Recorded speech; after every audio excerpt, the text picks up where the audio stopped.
I lay on the cold kitchen floor, holding my side where I felt sharp pain spreading through my body. It felt like a knife was twisting inside me. My 7-year-old daughter, Lily, stood nearby, her small face showing how scared she was. "Mommy, are you okay?" Lily's voice shook, barely louder than a whisper. I tried to sound calm despite the pain. "I'll be fine, honey, just a bad stomach ache," I lied, trying to hide how serious it was. Footsteps echoed through the hallway as my husband David appeared in the doorway. His face showed annoyance instead of concern. He was ready for his trip, holding his suitcase. "What's going on, Evelyn? Why are you on the floor?" David asked, sounding annoyed. "I think it's appendicitis, David. It's really bad. We need to go to the hospital," I managed to say, each word hurting me. He scoffed. "Appendicitis? You're probably overreacting. It's likely just indigestion." "But David, I really think..." My words were cut off by a sharp pain, making me wince. David checked his watch, clearly impatient. "I can't miss this trip with Rachel. Just call a taxi or something." I couldn't believe it. "David, I can't even move. Lily's here. I need you," I begged, desperation in my voice. He shook his head, not caring. "I'm sure it's nothing. Call if it gets worse." And with that, he left, his suitcase trailing behind him.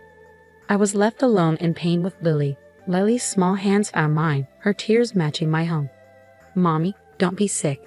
You have to be okay." I gathered what little strength I had and pulled Lily close. "I'm here, darling. Mommy's here." With David gone, I knew I had to act. With shaking hands, I grabbed my phone and called the only person I knew I could count on, my brother Michael. The phone rang, its sound piercing the quiet kitchen. "Hello," Michael's voice came through, a beacon of hope. "Michael, it's Evelyn. I need help. I think it's appendicitis. I can't move and Lily is scared," I managed to say, each word a struggle. There was a brief silence, then Michael's voice, calm and steady. "I'm on my way. Hold tight, Evelyn. I'll be there soon." Leaning against the cold tile floor, I closed my eyes, trying to endure the pain. Lily nestled close to me, a small comfort in the midst of turmoil. In that moment, a determination grew inside me. David's abandonment during my crisis wouldn't be forgotten. It was a deep hurt, a betrayal that marked a turning point. As I waited for Michael, one thing became clear: things would change. In the hospital bed later, surrounded by sterile walls and beeping machines, a sense of calm settled in. The surgery for my appendicitis went well, but David's emotional absence still stung. I had called my parents to care for Lily while I recovered, their voices filled with concern and unspoken questions about David's whereabouts. 3 days later, I was back home, the physical pain now a dull reminder of the recent ordeal. Lily greeted me eagerly, her face lighting up at my return. "Mommy, you're back. Are you all better now?" Her innocent question warmed my heart. "I'm getting there, sweetie," I replied, hugging her tightly, grateful for her presence. The peace of our reunion was shattered the next day by the slam of the front door. David and his sister Rachel burst in, their voices filled with frustration. "Why didn't you pick us up yesterday? We had to spend extra on a taxi and train fares." David's accusatory voice rang out as he entered the living room. I felt a surge of anger at his boldness. "Welcome back. Must have been quite a journey," I said coldly, locking eyes with him. David halted, taken aback by my icy reception. Even Rachel seemed surprised by the tension. "What's with the attitude, Evelyn?" David demanded. I couldn't hold back anymore. "While you were enjoying your trip, I was in a hospital," I said, my voice steady but simmering with anger. "And you, Rachel, always demanding David's time without considering his family." Rachel flushed and David appeared bewildered. "What are you talking about? You were fine, right?" he replied, sounding dismissive. "It's not just about being okay, David. It's about being there when your family needs you," I shot back, my frustration boiling over. Before David could respond, the living room door swung open, revealing Michael, our parents, and David's parents. 14 eyes, filled with varying degrees of anger and disappointment, fixed on David and Rachel. "Why is everyone here?" David's voice faltered, his confidence waning under their collective glare. Taking a deep breath, I channeled my pain and betrayal into words. "David, you left Lily and me alone when we needed you the most. I had to go to the hospital, and you weren't there. I've told everything to our families." David seemed to shrink under the weight of my words, his usual bravado absent. His eyes darted around, searching for support but finding none. "It's not just about this one incident, David. It's about all the times you've prioritized Rachel over your own family," my brother Michael added, his disappointment evident in his voice. Rachel, typically confident, appeared uneasy, shifting her gaze between the floor and the upset faces around her. David attempted to defend himself, offering excuses and justifications. The confrontation grew heated, tension thick in the air. But for me, it marked a turning point. I realized I couldn't continue living in the shadow of David's neglect. It was time for change, time to assert myself and protect Lily. The meeting concluded without resolution, but the message was clear. I had the support of both our families, and David's careless facade had been shattered. As they departed, David's parents glanced at me with sympathy, silently acknowledging their son's shortcomings. That night, as I lay in bed, the events of the day replayed in my mind. I felt a mix of emotions: anger, disappointment, but also a newfound strength. David had revealed his true self, and I knew it was time for me to take charge of my life. The days following the confrontation were tense with unspoken words. David tried to act as if nothing had changed, but the atmosphere between us was heavy. I spent that time reflecting, realizing the depth of my discontent and the necessity for change. The decision I reached wasn't easy, but it felt crucial, like a breath of fresh air after being stifled for so long. One evening, while David casually flipped through TV channels on the couch, I approached him with a folder in hand. My heart raced, but my determination held firm. "David, we need to talk," I said, my voice steady. He glanced up, a hint of annoyance crossing his face. "What now, Evelyn?" I took a deep breath and handed him the folder. "I want a divorce." David stared at me, disbelief and mockery flashing across his expression. "Divorce? That's absurd, Evelyn. You're blowing things out of proportion." I shook my head, feeling a surge of empowerment. "It's not an exaggeration. I've thought long and hard about this. You've consistently prioritized Rachel over me and Lily. I can't continue like this." David sneered. "You think you can manage alone? Don't be naive, Evelyn." His words were meant to hurt, but I stood firm. "I'm not naive, David. I understand what this means, but I'd rather face uncertainty than continue feeling invisible in my own marriage." He laughed, a cold, bitter sound. "Good luck, Evelyn. You'll regret this once you realize how tough it is out there." I felt my anger rise, but I kept my composure. "I won't. This is my decision, and I'm sticking to it." For a moment, David seemed like he might argue further, but then he shrugged, a smug smirk on his face. "Fine, have it your way. But remember, I warned you." As he turned back to the TV, dismissing me once again, I felt a whirlwind of emotions. There was fear, certainly, but also a powerful sense of liberation. I was finally taking charge of my life, stepping out of the shadows. The next day, I started the legal process for divorce.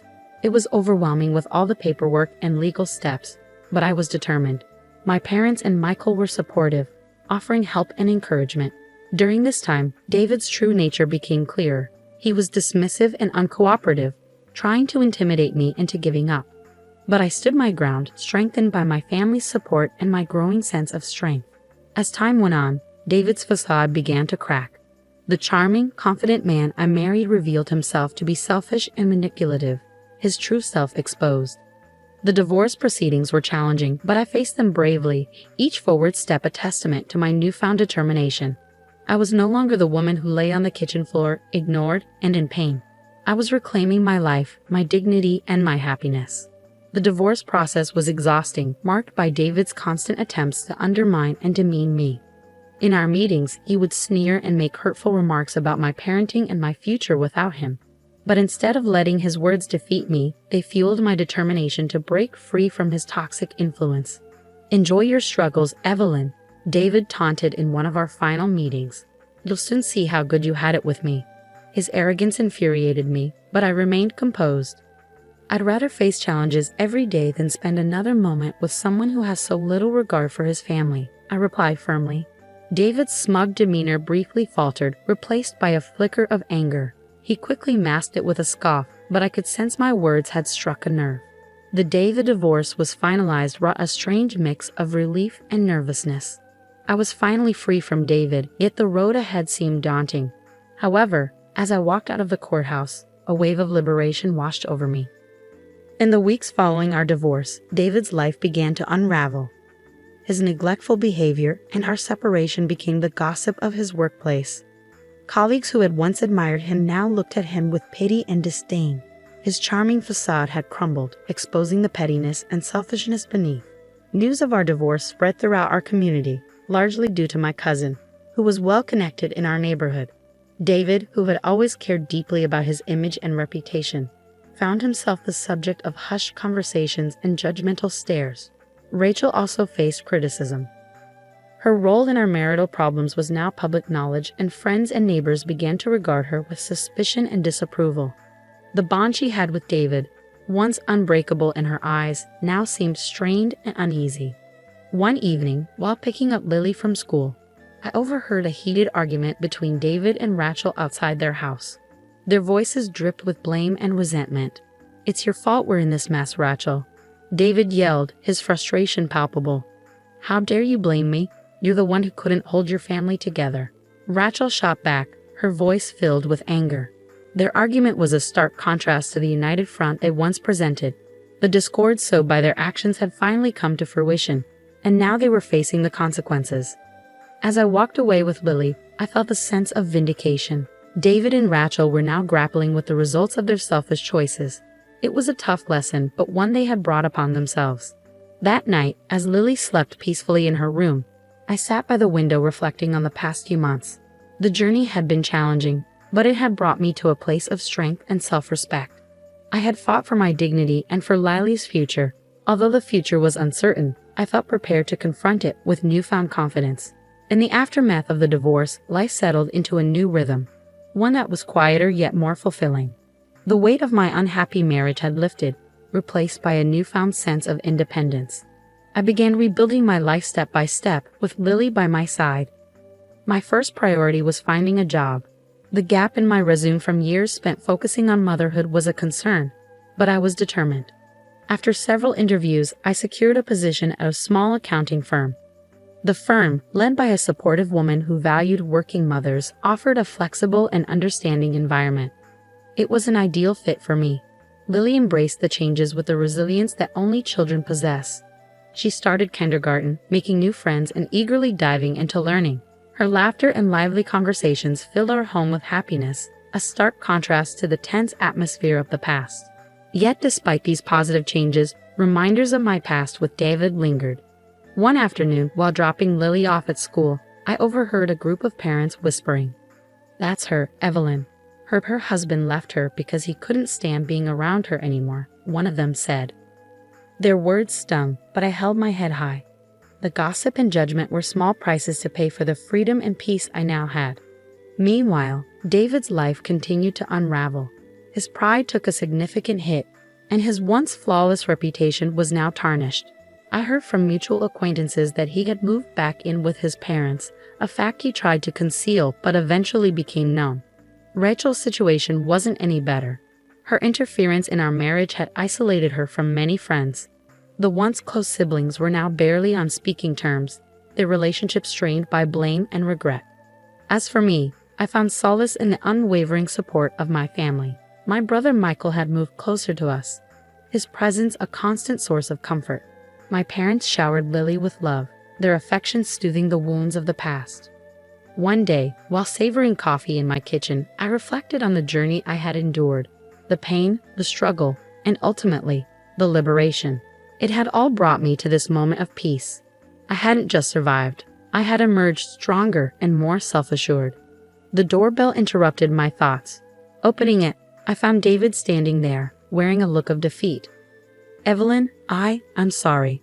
I didn't realize what I had until it was gone," he said, his apology, though belated, validating my decision.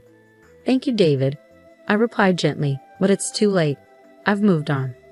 As I closed the door on David and the life we once shared, a sense of closure washed over me. That chapter of my life had ended, and a new one was beginning. In this new chapter, I was the author of my own story, free to shape my future as I saw fit. Lily's voice called out from the living room, and a smile spread across my face. I walked towards her, eager to embrace the life that lay ahead, a life brimming with possibilities and hope.